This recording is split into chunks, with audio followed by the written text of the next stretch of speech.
Hello guys, आपका स्वागत है मेरे चैनल पे एक बार फिर। और आज जो मैं केस कवर करने जा रहा हूँ, ये आई थिंक साइको सिस्टर्स इनको हम नाम दे सकते हैं। ये साइको बहनें और इनकी माँ ऐसे ऐसे इन्होंने काम किए जो कि हम सोच नहीं सकते, जो वो भी छोटे छोटे बच्चों के साथ। ये बात है जून 1993 की। पुणे से मुंबई हाईवे में एक दिन बच्चे की रोने की आवाज़ सुनाई दी और जो लाश मिली तो वो आइडेंटिफाई की गई 1 साल के बंटी नाम की, जिसकी केस फाइल थी, I mean sorry, police complain थी गायब होने की, और उसकी डेड बॉडी मिली। ये है स्टोरी गवित सिस्टर्स की और उनकी माँ अंजना भाई की। कैसे उन तीनों ने मिलकर कितने, न जाने कितने बच्चों को किडनैप किया। ऑन रिकॉर्ड तो बहुत कम ही नंबर है इनका, लेकिन आई थिंक जो रियलिटी नंबर है वो काफ़ी हाई होंगे। कैसे उन बच्चों को किडनैप किया, कैसे उनको अपना एक ज़रिया बनाया अपनी लूट पाट का, और कैसे उन्हें बेरहमी से मार दिया।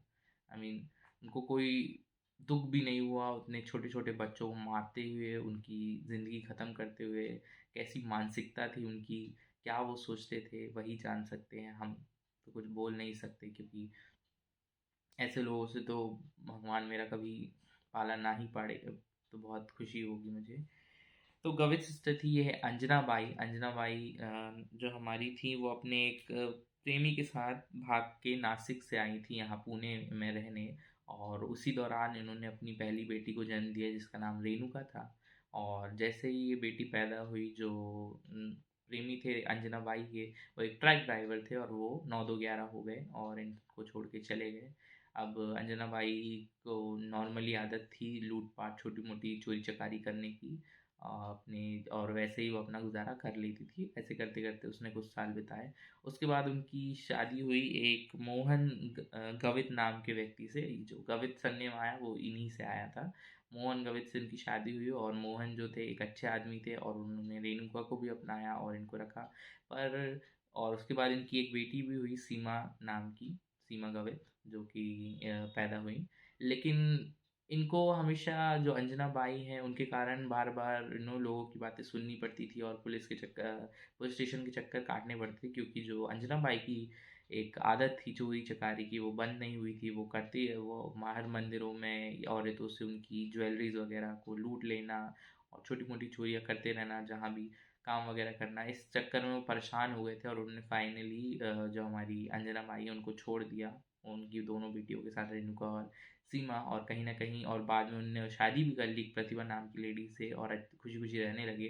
कहीं न कहीं एक रिवेंज, एक फीलिंग जगा दी थी अंजना बाई के अंदर और उनकी बेटियों के अंदर, कि इसने हमें छोड़ दिया है और किसी और से शादी कर ली, और ये खुशी-खुशी रह रहा। वो बदले की आग इनके अंदर कहीं न कहीं सुलग रही थी और उन्होंने प्लान कर लिया था बदला लेने का।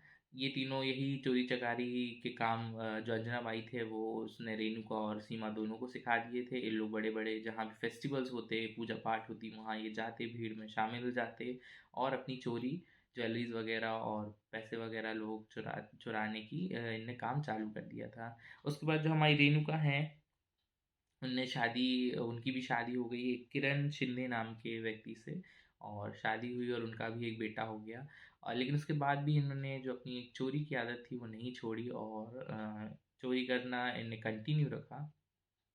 और उसी चोरी के चलते मैं इनको कई बार पकड़ा गया, और एक बार तो मंदिर में जब इनको पकड़ लिया गया तो घेर लिया गया एसी। लेकिन जो हमारी उस समय रेणुका थी, वो अपने बच्चे के साथ थी और उन्होंने अपने बच्चे की कसम वगैरह खाई और बोला कि मैं एक छोटे से बच्चे के साथ हूँ, क्या मैं ऐसा काम कर सकती हूँ। और कहीं न कहीं उनको सिंपैथी मिल गई और वो वहाँ से बच निकली।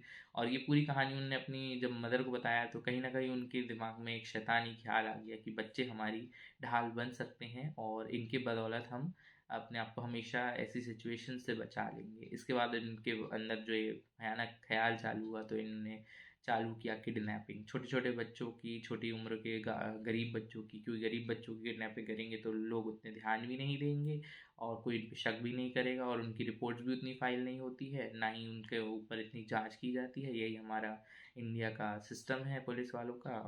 उतना ध्यान नहीं दिया जाता गरीबों की प्रॉब्लम्स पे, और हमारी जो जो भी ऑफिशियल्स हैं। तो इस तरीके से उन्होंने किडनैपिंग चालू की और उनको ढाल बनाया और उनके बदौलत चोरी की गई। और एक बार सीमा एक ऐसे ही बच्ची को, क्या नाम था उस बच्ची का,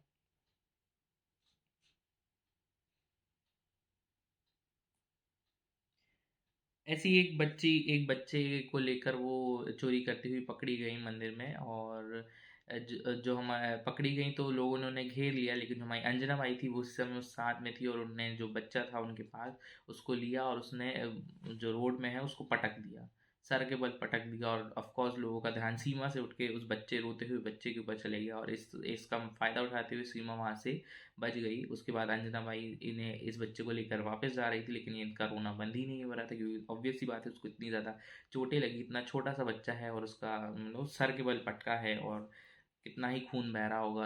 और ये आवाज़ उनको अब सहन नहीं हो रही थी और उनको गुस्सा आया और उन्हें इलेक्ट्रिक पोल था वहीं का। और ऑब्वियस सी बात है अगर वो रोता रहता बच्चा तो लोग उसे उन्हें क्वेश्चन करते रहते और कहीं ना कहीं उनके पकड़े जाने का सच कि ये उनका बच्चा नहीं और ये किडनैप किया गया है ये पता चल जाता। तो उसने उस बच्चे को लिया, टांगों से पकड़ा और सर उसका जो है उस इलेक्ट्रिक पोल में दे मारा और इतनी बार मारा कि जब तक वो मर नहीं गया। और उसने उसने उसकी बॉडी को डिस्पोज कर दिया किसी कूड़े के दान में। ऐसे ही उनने और भी बच्चों को किडनैप किया, उनका इस्तेमाल किया और जब परेशानी वो बच्चे करने लगे तो उन्हें उनने मार मार के फेंक दिया। अब जब ये पकड़े कब गए, जब जो हमारे मोहन गावित थे, जो उनके ओरिजिनल पति जिन्होंने इनको छोड़ दिया था, उनकी उनकी और उनकी पत्नी प्रतिभा की बेटी क्रांति एक दिन गायब हो गई। और कहीं न कहीं जो हमारे मोहन थे उनको मालूम था कि ये हो ना हो बदला लेने के लिए अंजना बाई और उनकी बेटियों ने ही किया है। उनने सीधे जाके पुलिस में कंप्लेंट की गई और क्योंकि काफ़ी समय से ये जो किडनैपिंग के थे केसेस चल रहे थे और शक काफ़ी समय से जो हमारी ये रेणुका, सीमा और अंजना के ऊपर था ही। तो ये लोग वहाँ से अंडरग्राउंड हो गए ये सुनते हुए। इनको उनके पति से, किरण शिंदे से पता गया चला गया और जो हमारे किरण शिंदे थे ये भी इनको मदद करने लगे थे डिस्पोज करने में बॉडी वगैरह और इनकी गलतियाँ छुपाने में। उसके बाद लेकिन क्योंकि इनको बदला लेना था और अभी भी इनके अंदर बदला की भावना थी और वही सोचते हुए जो हमारे मोहन है उसकी छोटी बेटी को किडनैप करने के लिए वापस आते हैं। और जैसे ही ये वापस आते हैं पुलिस इन्हें धर दबोचती है और तीनों को रख लेती, अरेस्ट करती है और तीनों की अच्छे से खातिरदारी भी करती है, लेकिन ये मुंह नहीं खोलते हैं। फाइनली जो हमारी सीमा है वो टूट जाती हैं और वो बताती हैं कि कैसे उन्होंने क्रांति जो इनकी बेटी थी प्रतिभा और मोहन की, उसे किडनैप किया, उसे मार दिया और उसे एक गन्ने के खेत में गड़ा दिया। और इसी तरीके से जो हमारे किरण हैं वो काफ़ी कारगर साबित हुए थे कि उनने अपने आप को बचाने के लिए और सज़ा से बचने के लिए उनने पूरी इनकी जो पोल पट्टी है तीनों माँ और बेटियों की खोल दी कि कैसे उन्होंने कितने सारे बच्चों को किडनैप किया और कहाँ कहाँ इन्हें मारा, कहाँ कहाँ इन्हें गड़ाया, वो पूरी इन्फॉर्मेशन दी और ये इन्फॉर्मेशन दे के वो अपनी सज़ा से तो बच गए थे। इसके बाद इनके ऊपर केस चालू हुआ 1997 में। जो किरण है उनकी मौत हो गई थी और ये जब तक केस की सुनवाई भी नहीं चालू हुई थी उससे पहले ही किरण जी बोल रहा हूँ, सॉरी, किरण जो थी हमारी जो क्या बोलूँ मैं इनको, मतलब लेडी के नाम पे कलंक है। कौन सी ऐसी मदर है या कौन से ऐसे लेडी होती है, सर हमने यही सुना है ना कि लेडीज़ के अंदर मातृत्व होती है, लेकिन इनके अंदर तो कहीं से भी नहीं थी। इनने इतने सारे बच्चों को बेरहमी से मारा। तो छोड़ दो, क्या ही बोलूँ इनके बारे में। इनका देहांत हो गया और उसके बाद जो हमारी रेणुका है सीमा उनके ऊपर कार्रवाई चालू हुई और इनको कई बार 2000 आई थिंक 2001 में जून में इनका फैसला आया इनको फांसी की सज़ा रखने का। 2004 तक भी वो मेंटेन रहा। 6 में भी बॉम्बे हाई कोर्ट ने उसको बाकायदा रखा, लेकिन 2008 और 9 में दोनों ने अलग अलग टाइम पे अपनी एक जो हम प्रेसिडेंट से रिक्वेस्ट कर वाला लेटर है वो जारी किया। और वो जारी किया लेकिन 2014 तक ऑब्वियसली बात है अब हमारे प्रेसिडेंट कोई फ्री तो बैठे नहीं है इनका लेटर पढ़ने के लिए। जब तक उनने पढ़ा, जब उनको पता चला तो उनने भी मना कर दिया इनकी अर्जी। लेकिन इन्होंने उसके बाद एक अजीब सी रिक्वेस्ट अपने वकील के द्वारा फाइल की कि हम जो प्रेसिडेंट के जवाब के आने तक हम हमारे अंदर एक मानसिक तनाव बन गया था कि हर दिन हमें लगता था कि आज हमारी मौत हो जाएगी और ये हम मानसिक हम पीड़ा मिली है तो हमारी सज़ा वो कम की जाए। और ये 2022 तक आई थिंक एक्सेप्ट भी कर ली गई और इन दोनों को अभी भी फांसी नहीं हुई है। ये दोनों उम्र कैद की सज़ा काट रहे हैं। जेल में। और मुझे तो लगता है इनको फांसी हो जानी चाहिए, लेकिन क्या ही, हमारा लॉ एंड ऑर्डर है जो अपने हिसाब से चलता है। और केसों के मोस्टली हर कोई मर्डर कर देता है और उम्र कैद में चले जाता है, उनको फांसी तो होती नहीं है, बहुत कम लोगों को फांसी होती है। मैं तो चाहता था कि अंजना भाई भी जिंदा होती और उसको भी मतलब अपनी गलती की सज़ा की गलती मिलती, लेकिन